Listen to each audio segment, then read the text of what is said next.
할렐루야.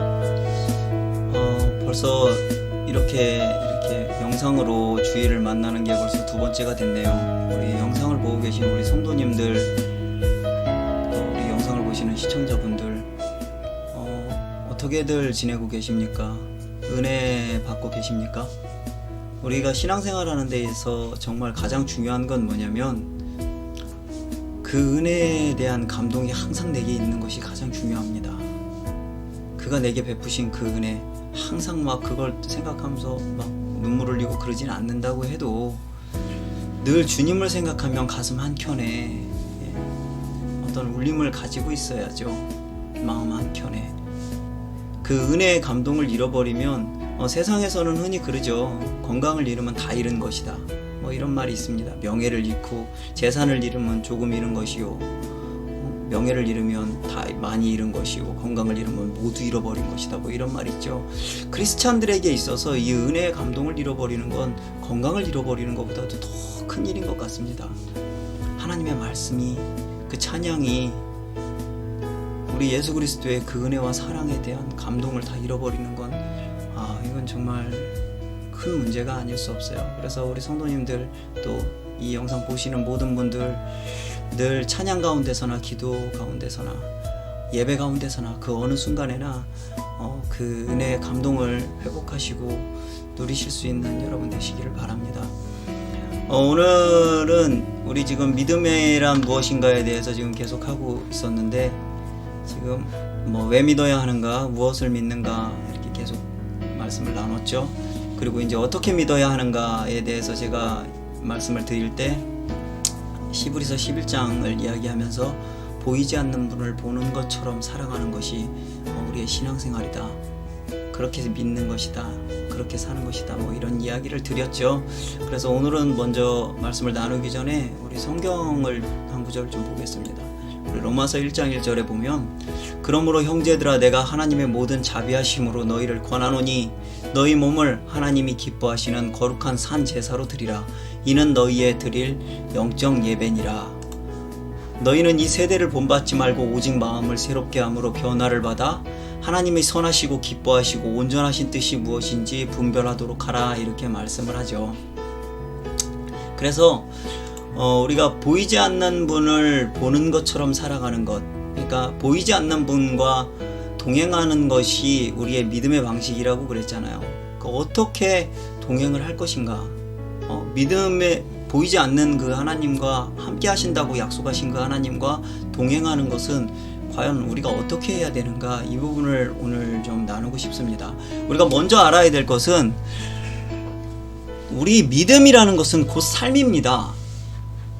우리가 이 부분에 대해서 자꾸 이렇게 신앙과 생활이 분류되어 있는 경우들이 많아요. 그래서 우리가 잘 알아야 되는 게, 꼭 기억해야 되는 게 이겁니다. 믿음은 곧 삶이에요. 신앙과 생활이 분리될 수가 없습니다. 그래서 우리가 예배를 드렸으면 그 예배는 그 마지막에 축도를 받거나 기도를 하고 나가는 거는 이제 그 믿음대로 그대로 나가서 내 삶의 연장선으로 들어가는 거예요. 그래서 믿음이 곧 내 삶이 돼야 돼요. 그게 정상입니다. 믿음과 삶이 분리되면 안 됩니다. 그거는 굉장히 비정상적인 거예요. 신앙 종교생활이에요. 말 그대로 그냥 종교생활입니다. 신앙, 우리가 가지고 있는 믿음은 살아있는 믿음, 산제사예요. 산제사라고 그러잖아요. 오늘 여기 1절에 보면은 하나님이 기뻐하시는, 너희를 권하노니 너희 몸을 하나님이 기뻐하시는 거룩한 산제사로 들어라. 이는 너희의 드릴 영적 예배니라, 그러죠. 그래서 우리가 신앙생활을 한다라는 건 이 신앙과 믿음은 분리가 될 수가 없습니다. 삶과 믿음은 분리가 될 수요. 믿음이라는 건 곧 내 삶으로 나타나는 거예요. 내가 믿고 있으니까. 우리가 직장을 다녀도 월급을 준다는 믿음이 있으니까 직장에 가서 일하는 거 아닙니까? 똑같은 겁니다. 믿음이라는 건 곧 내 행동으로, 삶으로 이렇게 나타날 수밖에 없는 거죠. 그래서 그러면은 이제 오늘 이제 나눌 부분은, 그러면은 이 보이지 않는 분과 동행하는 삶, 믿음이 삶이 되는 삶, 이걸 어떻게 할 것인가, 이 부분에 대해서 이렇게 좀 나눠보려고 그럽니다. 그래서 먼저는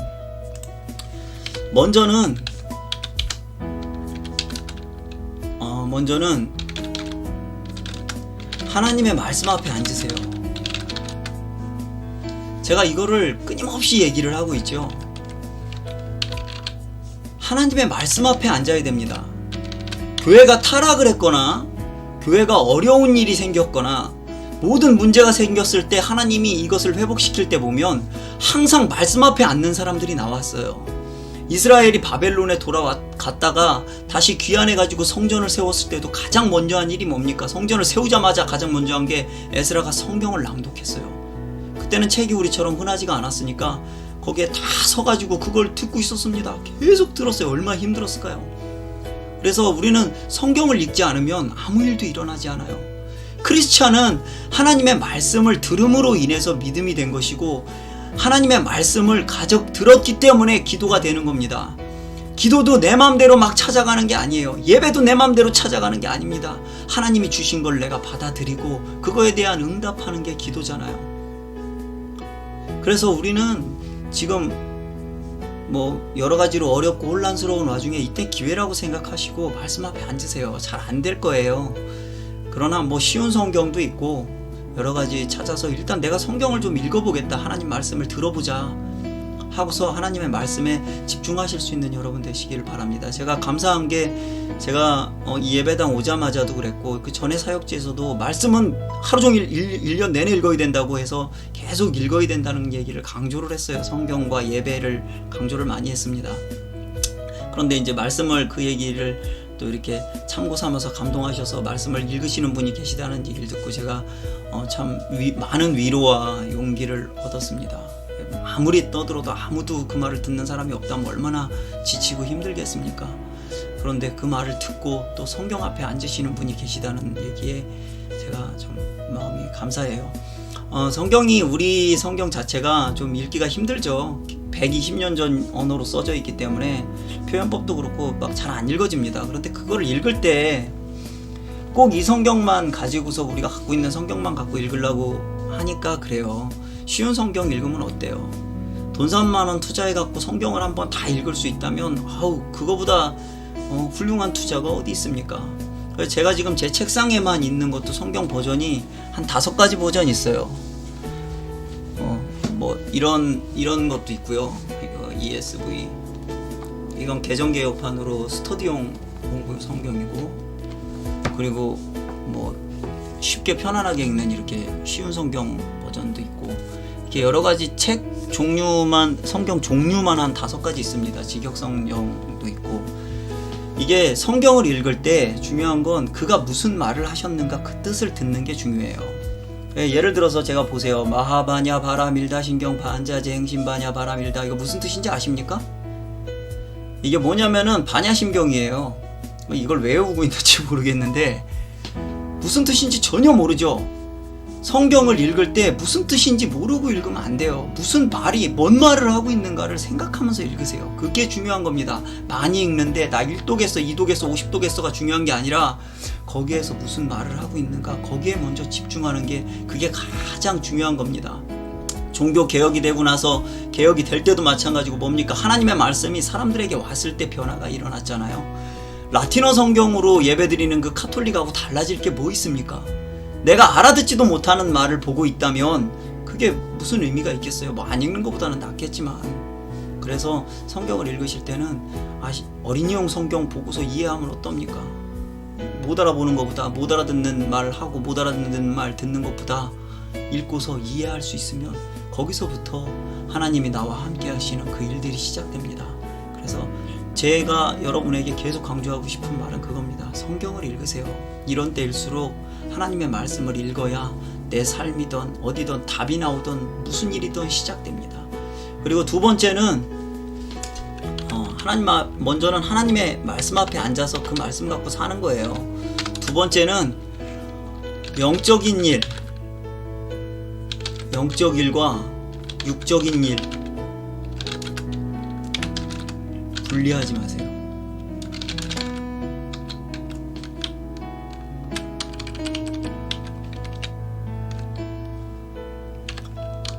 영적인 육적인 일을 분리하지 마세요. 여러분, 영적인 일이 뭐고 육적인 일이 뭐가 있을까요? 우리가 이제 보통 말씀을 들을 때 영과 혼과 육에 대해서 이렇게 나눠서 듣고, 또 이제 뭐 데살로니가 전서에도 보면은 바울도 그렇게 얘기하죠. 너희의 영과 혼과 온몸이 뭐 이렇게 얘기를 하죠. 그런데 우리가 잘 알아야 되는 게 뭐냐면, 우리는 복음을 들음으로 인해서 회개하라는 말이 돌이킨 겁니다. 길을 바꾸단 뜻이에요. 잘못 나가던 길을 바꿔서 이 자리로 돌아오라는 뜻이에요. 그런데 우리가 육체의 욕망을 따라 살아가던 사람들이 이제는 내 길을 돌이켜서 침례를 받고 나를 돌이켜서 이제는 내가 하나님 앞에서 살아가겠다고 마음 먹었을 때는요, 여러분, 영적인 일과 육적인 일이 분리되지 않습니다. 내가 밥을 먹을 때에든 일을 할 때에든 돈을 벌 때에든 이 모든 일들이 다 뭡니까? 하나님 앞에서 심판받아야 되고 하나님 앞에 판단받아야 되는 영적인 일이에요. 더 재밌는 건 우리 성경의 서신서들을 보면 영적인 일에 대한 이야기를 하는데, 거기에서 이제 생활지침 같은 이야기를 바울 서신이며 뭐며 이런 데서 해주는 거 보면은 대부분의 내용이 뭐냐면 다 이 육체 갖고 하는 일들을 얘기를 해요. 이 몸 갖고 하는 일들을 얘기를 합니다. 영적인 일이라고 하는데 이 몸 갖고 하는 거예요. 실제로 신앙생활이건 영적 생활이건 결국에 뭐 갖고 하는 겁니까? 이 육체 가지고 하는 겁니다. 이 육체를 가지고 하는 게 영적 삶이에요. 영적 생활이에요. 영적인 일 따로 있고 육적인 일 따로 있지 않습니다.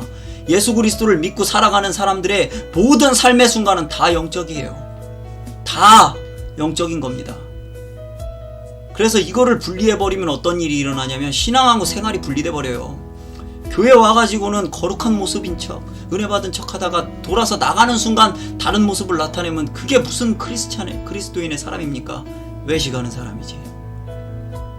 우리는 예배를 드려서 그 안에서 주님의 은혜를 받고 은혜로 내 심령을 만들고 그 모습 그대로 세상을 살아가는 겁니다. 그런데 세상을 살아가다 보면, 밖에 나가서 살다 보면, 직장생활을 하다 보면, 믿지 않는 사람들과 부딪히다 보면 여기저기 찢기고 상처받고 틀어지고 하죠. 다시 하나님 앞에 예배하는 모습으로 돌아올 때, 더 은혜가 있는 형제들 앞에 모일 때, 모여서 함께 예배하고 찬양하고 기도할 때 회복되는 거죠. 위로받고 주님 안에서 예수 그리스도의 말씀으로 회복되는 거죠. 소율되어져 가는 거죠. 그리고 다시 그와 같이 살아가는 겁니다. 크리스찬들의 놀라움이 여기에 있는 거예요. 항상 하나님 앞에 보이지 않는 이와 함께 같이 살아가기 때문에 그 사람들의 모습이 결코 흐트러지지 않습니다. 더 거룩해져요. 그러니까 사람들이 보고서 신기해하죠. 믿지 않는 사람들이 저 사람은 왜 저렇게 손해보는 것 같은 모습으로 또 저렇게 살아갈까? 저 상황에 어떻게 저렇게 미소 짓고 다른 사람을 생각할 수 있을까? 얼마나 신기하겠습니까? 그래서 우리가 먼저는 하나님 앞에 앉아서, 하나님의 말씀 앞에 앉아서 주님을 자꾸 바라보고 듣고 생각하면 닮아가요. 그 모습으로 세상을 살아가는 겁니다. 영적인 거 육적인 일 따로 있지 않아요. 내가 예수를 믿고 살아가는 모든 것이, 삶의 모든 순간이 영적인 순간입니다. 거룩한 순간입니다. 그리고 마지막으로 세 번째는 하나님을, 나의 일상에 하나님을 초대하세요.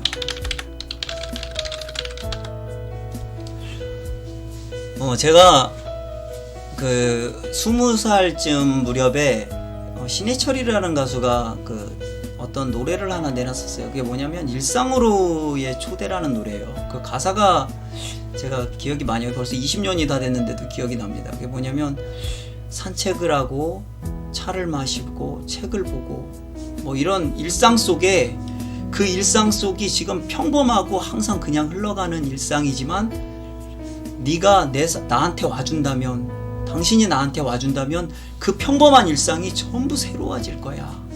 뭐 이런 내용의 가사예요. 그러니까 나에게 와줘. 근데 그게 참 보면은 이게 우리의 신앙이거든요. 오히려 참 믿지 않는 사람인지 그 잘 정확하게 모르겠지만, 신앙인인지 아닌지는 잘 모르겠지만 그 가사 내용은 우리의 기도가 될 만한 그런 내용입니다.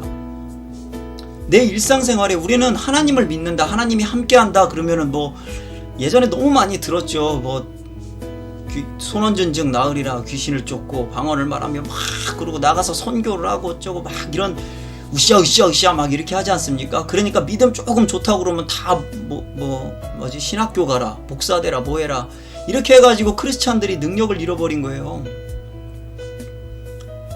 우리는 그냥 내가 살아가던 그 일상 속에 주님을 모시는 겁니다. 그런데 그가 계시기 때문에 똑같은 직장에서 하던 일도 달라지는 거죠. 똑같이 내가 그냥 혼자서 다니던 길이더라도 그 길에 주님이 동행하신다는 걸 내가 인식하고 있으면 그 길에 걸어가는 그 시간이 전혀 달라질 겁니다. 나 다른 사람을 위해서 수고하는 그 모든 시간들, 내가 가정에서 내 자녀들을 위해서 음식을 만드는 거, 제가 음식 만들어 봤는데 엄청 귀찮아요. 그리고 음식을 만들어 놓으면 저는 안 먹어요. 못 만들어서가 아니라 만들다가 그 냄새를 먹어가지고 못 먹습니다. 질려갖고. 그런데 그 음식 만드는 그런 수고도 이것을 먹는 저 사람이 행복할 거를 생각하는 거죠. 왜? 주님이 나랑 함께 계시니까. 여기에서 크리스찬들의 탁월함이 나옵니다. 왜? 모든 일을 죽게 하듯 하기 때문에. 주님이 내 옆에 계신 것처럼 느끼면서 내 삶의 모든 일상, 모든 것이 같이 화장실에 있던, 책을 읽던, 커피를 마시던, 뭐를 하던, 어떤 일을 하던, 지금 내 필요에 따라 돈을 버는 일을 하던, 그 무엇을 하던 내 목적은 거기에 있지 않아요. 나는 주님이 나와 함께 하시는 이 삶의, 이 삶 자체에 그 목적이 있습니다. 하나님이 나랑 함께 하시는 삶, 내 일상 속으로 초대하는 거예요. 어떤 특별한 일을 해서가 아니라 그냥 나의 삶의 모든 순간에, 내가 꾸벅꾸벅 졸고 있는 때에도 마찬가지입니다.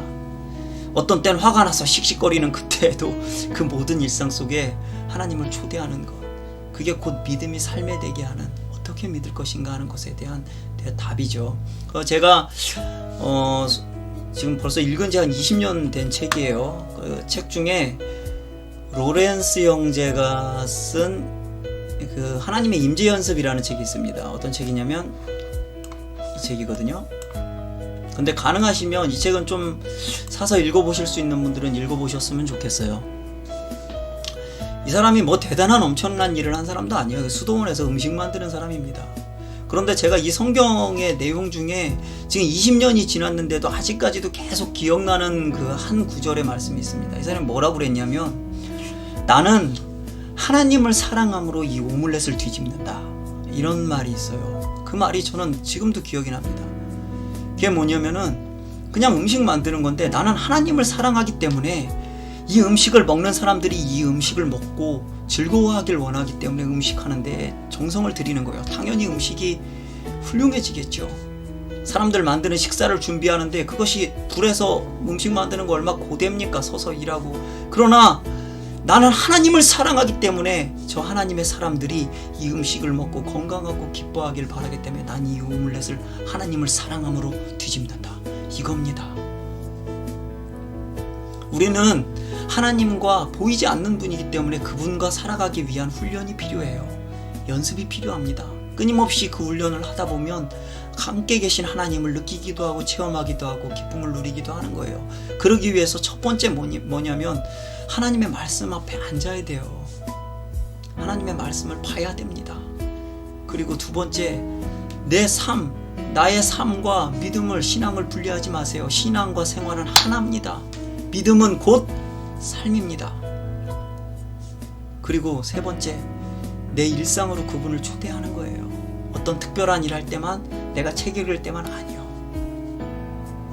내가 숨 쉬고 있는 그 모든 순간에 그분이 나와 함께하도록 초대하는 겁니다.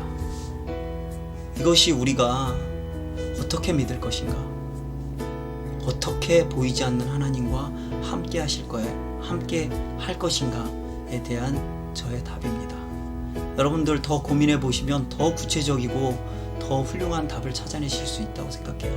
가능하시면 하나님의 임재 연습 이 책 정도는 구입해서 보시면 좋겠어요. 어렵지 않고 얇습니다. 우리 이 시간에 잠깐 기도하실 때